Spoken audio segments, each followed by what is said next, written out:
Hello there, this is Lynn Perkins of the History of the Ottoman Empire podcast. I have to say, researching relations between the Ottoman Empire and Latin America does not bring up much. Ottoman interests during the mass colonization of the New World were the continuation of their conquest of Christian lands in Europe and securing already established Islamic territories from perceived heretics and those deemed unfit to rule.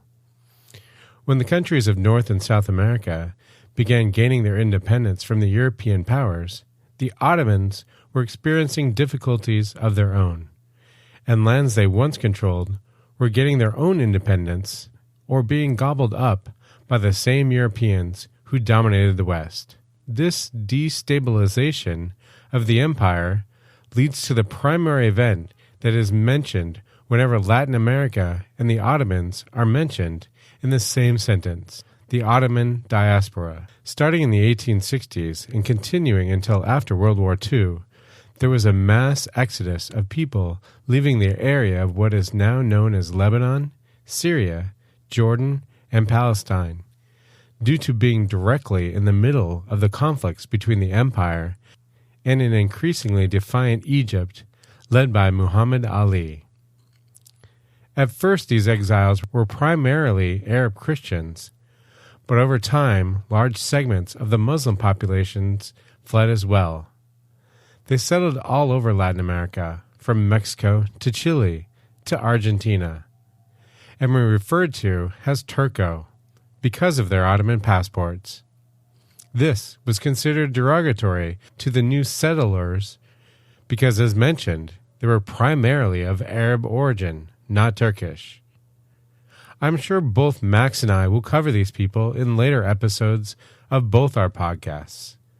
But until then, I suggest you subscribe and listen to both the History of Latin America and my podcast, The History of the Ottoman Empire, in order to get a much richer understanding of the world we are all sharing.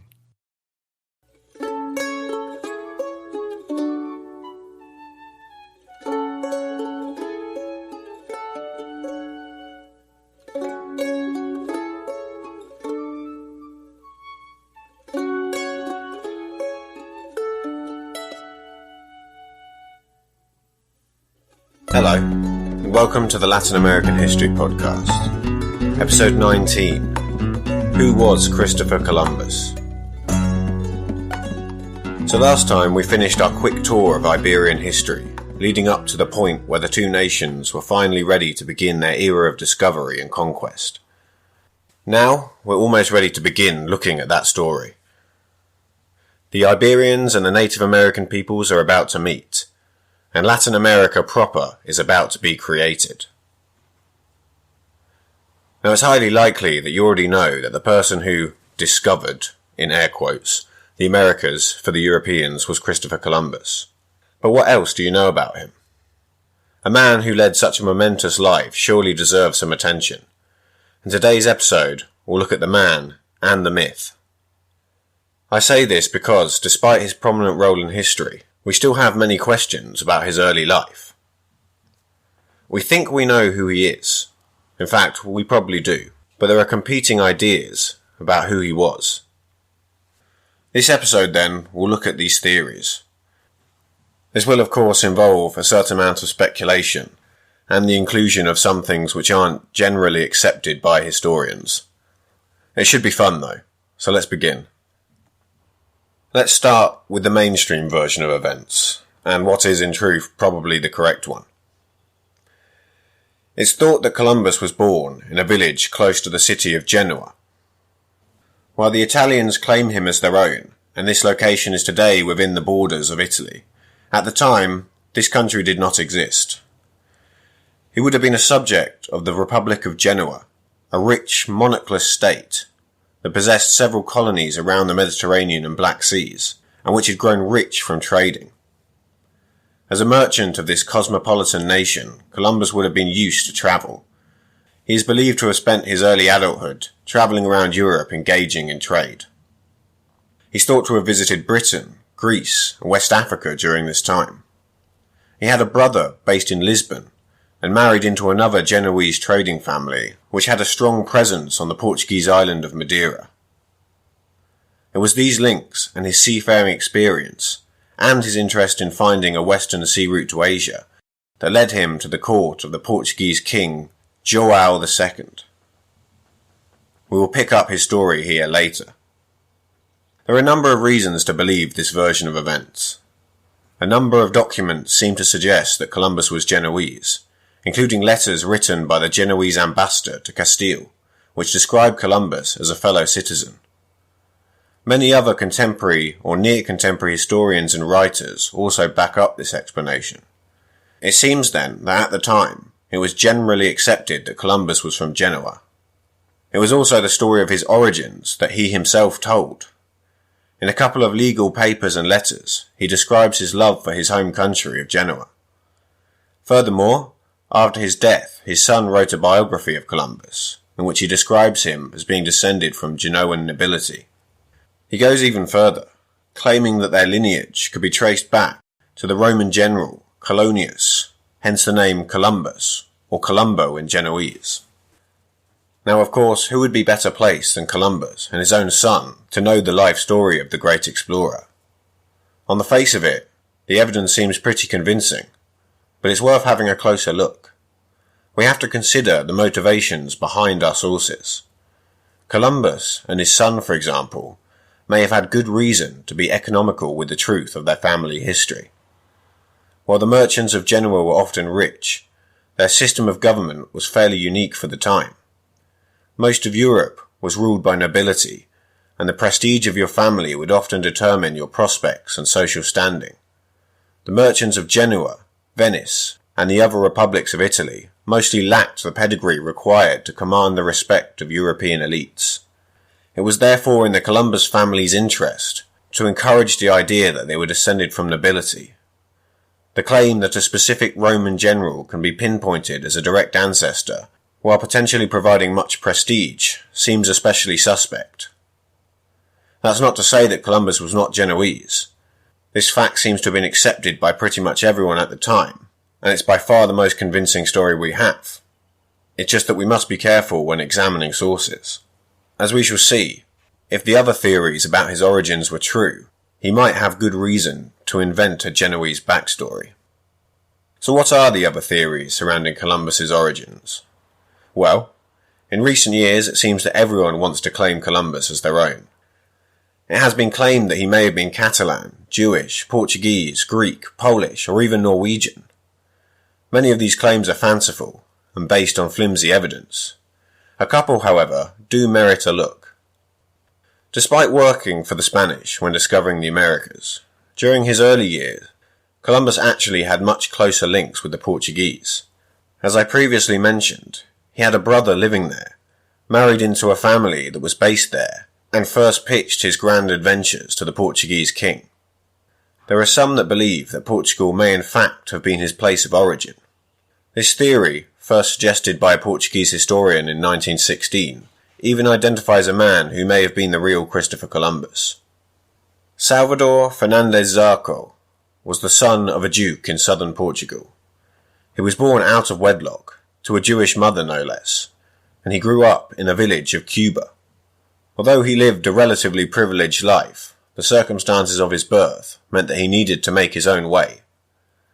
To disguise his origins, it's been suggested that he took the pseudonym Chrysostom Colom, or Christopher Columbus. There are a number of pieces of evidence used to back up this theory. 2 papal bulls discussing the discovery of the Americas, written by the Pope at the time, used the Portuguese version of Columbus's name, rather than the Spanish version of his employers, the Latin of the rest of the document, or the Genoese-Italian version that would have been expected if he was indeed from Genoa. There is also the fact that Columbus used a strange signature when signing documents.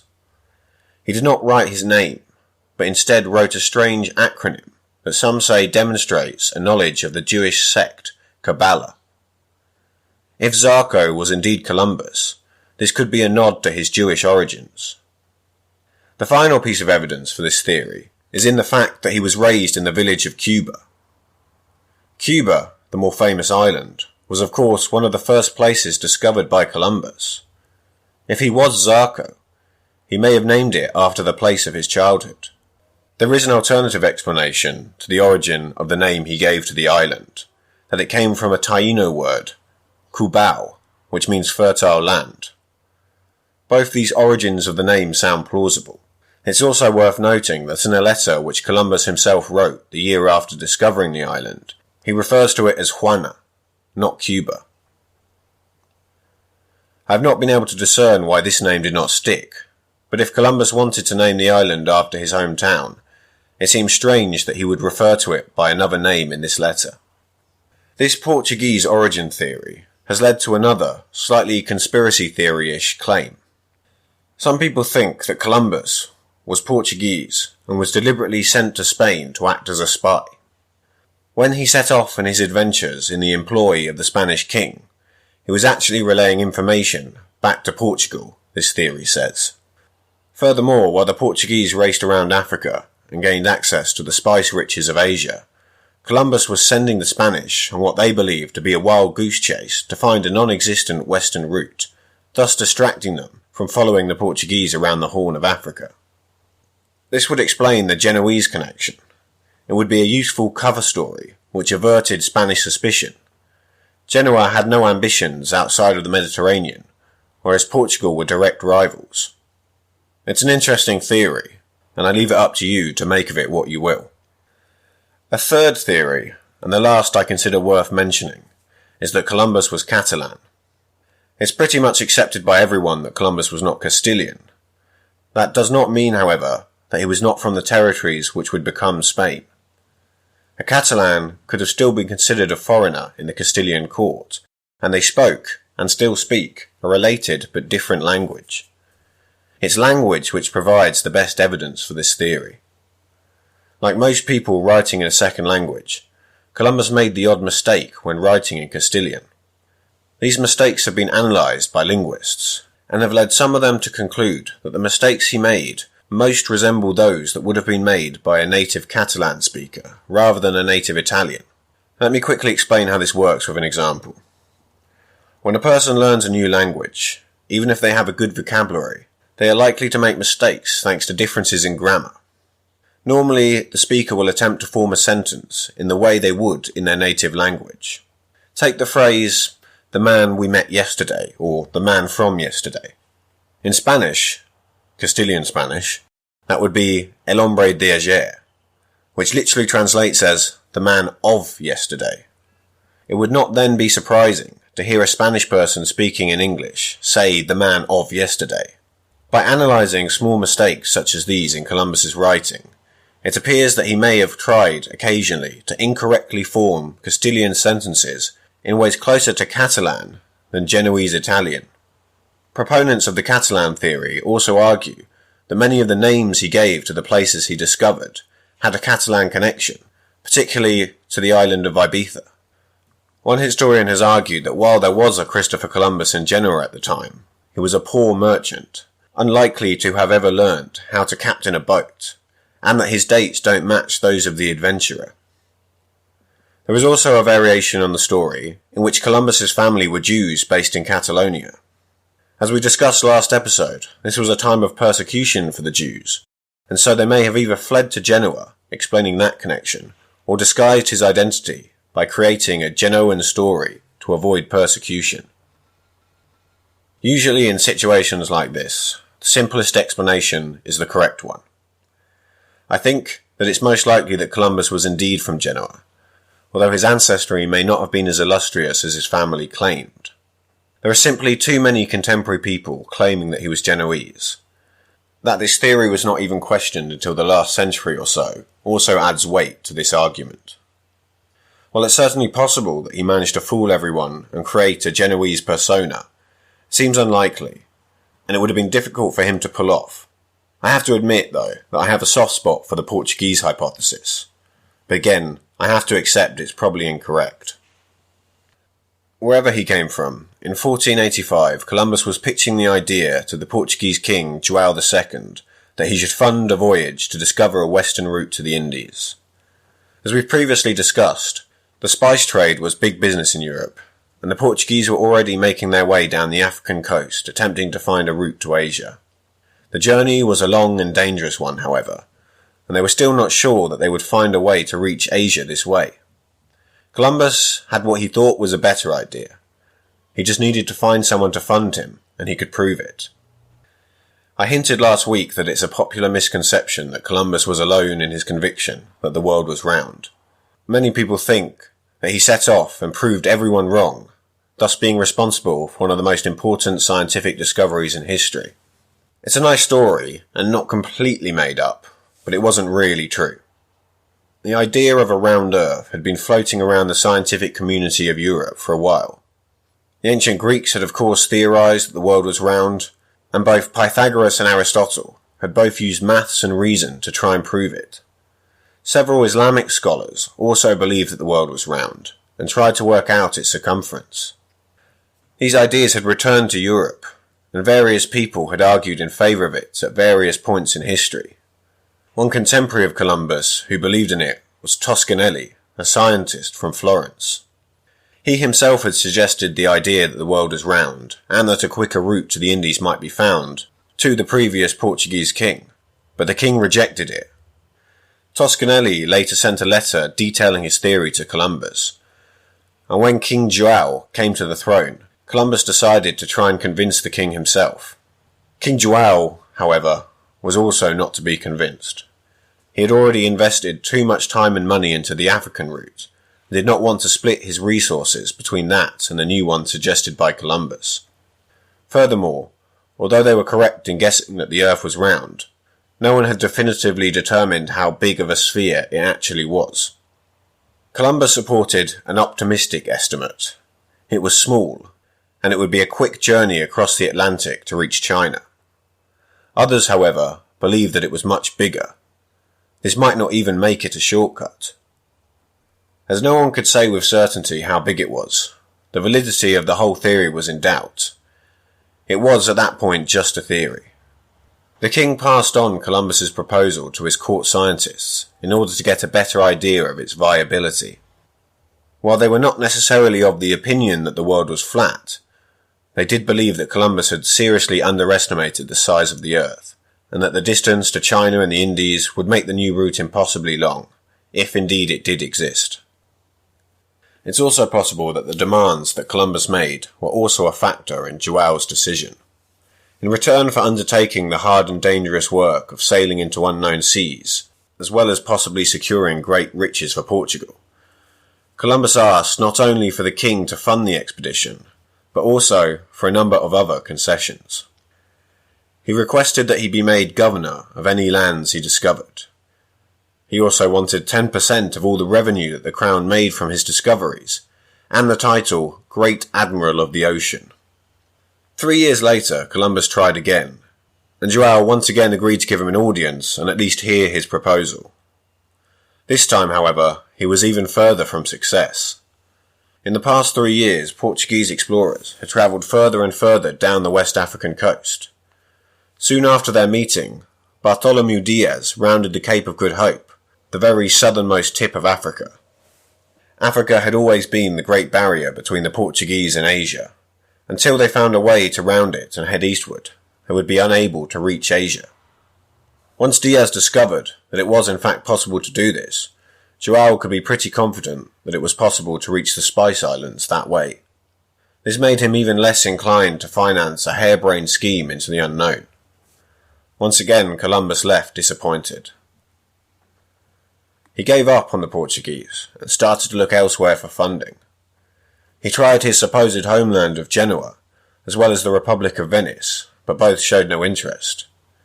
He then wrote to the King of England, but having just won the War of the Roses and having some rebellions on his hands, he was too busy consolidating his power to get involved in colonial enterprises. When he wrote to Ferdinand and Isabella of the newly united Kingdom of Spain, for the first time he made some progress. Worried about the discoveries which their Portuguese rivals were making, the King and Queen agreed to listen to Columbus, and although they were not ready to back him, they were sufficiently interested and or concerned that someone else may take him up, that they offered him an annual retainer to stop him going elsewhere, just in case they changed their minds. He took the money and sat there, living comfortably on it, but growing increasingly restless. I'm sure riches were a motivating factor for Columbus, but he was not the sort who could happily sit back and live a life of luxury. He was a man of ambition, and he wanted fame and adventure. After years of lobbying, he eventually convinced the royal couple. They agreed to finance his expedition, and agreed to the same terms he'd suggested to the Portuguese: 10% of the revenue, the admiral title, and being made viceroy of all discovered lands. There were a couple of important geopolitical shifts that may help explain why the Spanish eventually changed their mind and gave Columbus a shot. First of all was that Ferdinand and Isabella had just conquered the last Muslim kingdom in Iberia, Granada, thus finally completing the Reconquista. They now had more resources to divert elsewhere, as well as a pool of battle-hardened and restless soldiers anxious for a new challenge. As we've previously discussed, religious struggle had become an important part of the Spanish identity. Now that the last Muslims had been pushed off the peninsula, many Spaniards wanted a new outlet for their religious fervour. Whether this would mean converting or conquering a new set of infidels was as yet unknown. After centuries of looking inwards, trying to win back what they saw as their natural homelands, Spanish focus rapidly and decisively turned outwards. The second major factor was the heating up of the rivalry with Portugal. Not only had the Portuguese rounded the Cape of Good Hope, they had also now reached India via Egypt. It seemed extremely probable that if they continued north from southern Africa, they could pick up on the second half of the Egyptian route somewhere around Arabia and sail all the way to India, the Spice Islands and China. While Spain was the most powerful of the two nations, controlling as it did the majority of Iberia, as well as parts of Italy, it watched the growing wealth of the Portuguese nervously. As we know, back in the 1470s, the War of Castilian Succession had resulted in stalemate. The terms of the peace treaty at the end of this war had pushed Spain out of most of the Atlantic, and the Portuguese were now getting rich on gold and slaves. Because of these reasons then, in April of 1492, it was agreed that Columbus would set off in search of an Atlantic route to Asia. On the 3rd of August, he set off. After years of trying to find someone to believe in his dream, he was finally off into the unknown, to make a name for himself, and to make what must be one of the most dramatic changes to the course of humanity in history. Next time, we'll follow him on that journey.